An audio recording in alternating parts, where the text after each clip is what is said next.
جزیرہ عرب کے مشرق و مغرب میں دو عالمی قوتیں ایران اور روم موجود تھیں، جنہوں نے دنیا کے بہت سے بڑے حصے کو اپنے قبضے میں لیا ہوا تھا۔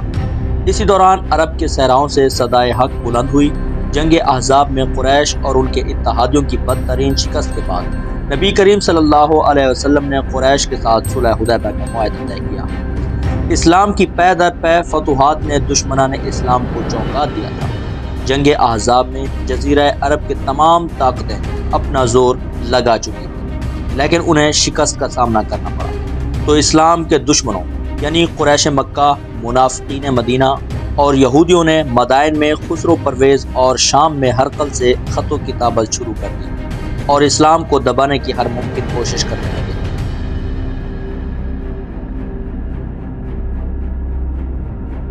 قیصر روم کو جب اسلامی فتوحات کا علم ہوا تو اس نے مسلمانوں کا مقابلہ کرنے کے لیے جنگ کی تیاریاں شروع کر دی۔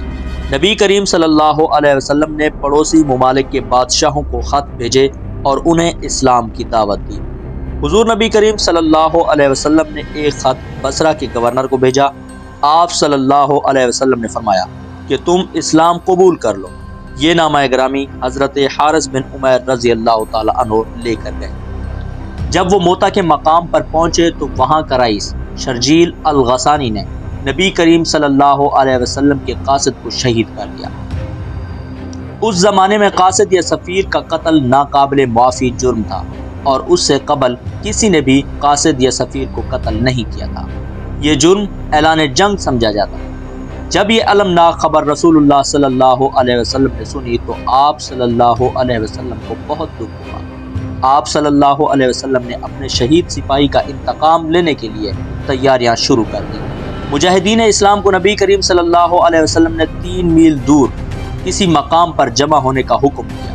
حضور صلی اللہ علیہ وسلم نے وہاں پہنچ کر ظہر کی نماز ادا کروائی۔ نماز کے بعد صحابہ کرام علیہم الرضوان سے ارشاد فرمایا، اس لشکر کا سپہ سالار زید بن حارثہ رضی اللہ تعالی عنہ کو مقرر کیا۔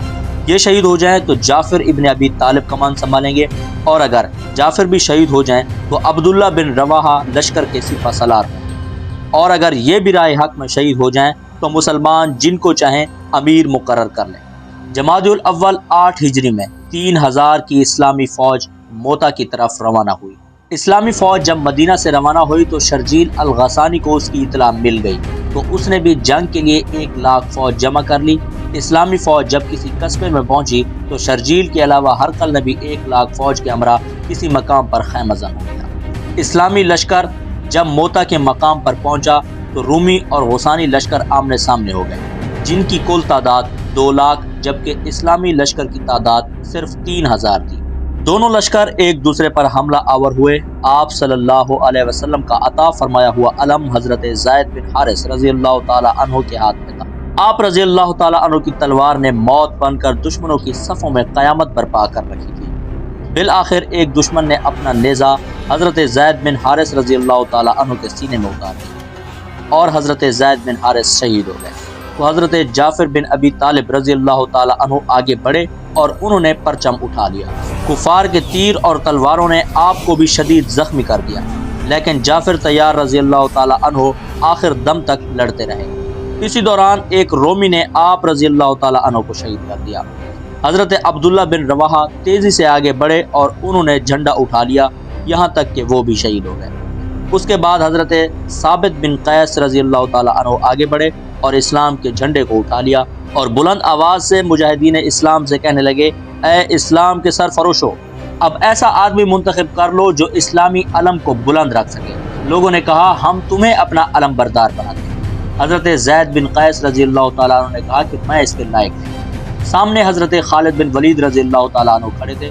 حضرت ثابت بن قیس رضی اللہ تعالیٰ عنہ نے حاضرین سے پوچھا، کیا تم خالد بن ولید کو قائد لشکر منتخب کرنے میں رضامند ہو؟ سب نے بیک زبان رضامندی کا اظہار کر دیا۔ احادیث مبارکہ میں ہے کہ رسول اللہ صلی اللہ علیہ وسلم صحابہ کرام کے ہمراہ مسجد نبوی میں تشریف فرما تھے۔ مقام موتا اور آپ صلی اللہ علیہ وسلم کی نظر کے سامنے کوئی پردہ حائل نہ تھا۔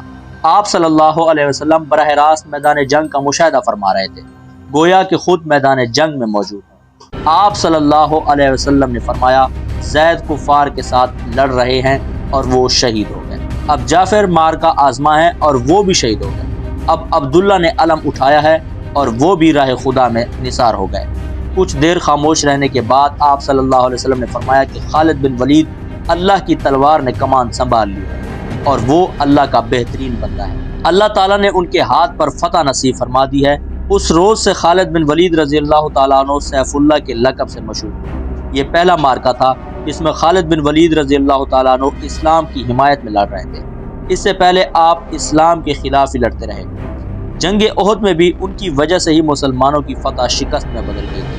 اب وہی خالد بن ولید رضی اللہ تعالیٰ عنہ مسلمانوں کی لشکر کی قیادت کر رہے تھے۔ حضرت عبداللہ بن رواحہ رضی اللہ تعالیٰ عنہ نے جس وقت جام شہادت نوش کیا اس وقت مغرب کا وقت تھا۔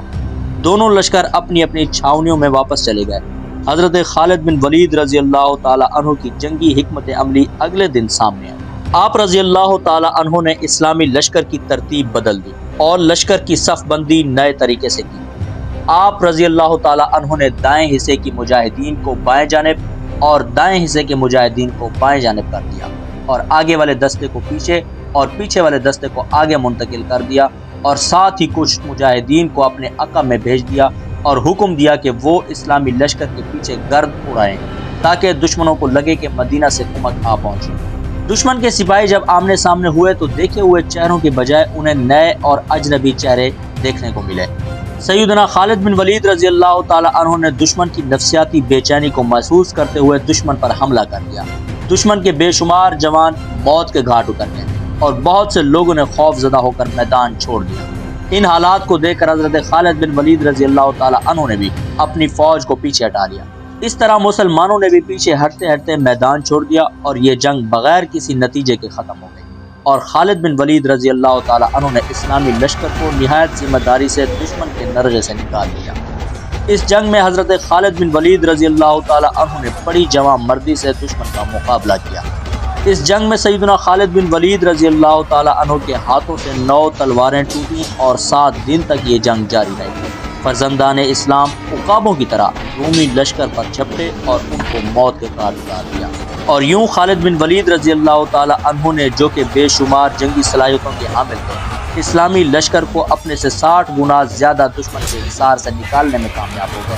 مسلمان بڑے اطمینان کے ساتھ اپنے مرکز مدینہ کی طرف روانہ ہوئے تو استقبال کے لیے آپ صلی اللہ علیہ وسلم مدینہ سے باہر تشریف لے آئے اور اسلامی لشکر کا استقبال کیا۔ اور یوں سرائے عرب سے اٹھنے والے مٹھی پر کلمہ گو مسلمانوں کے رعب نے عالمی قوتوں کو کھوکھلا کر دیا۔ اگر ویڈیو اچھی لگے تو سبسکرائب کر کے بیل آئیکن دبا کر کمنٹ سیکشن میں اپنی رائے کا اظہار ضرور دیجیے گا۔ اللہ حافظ۔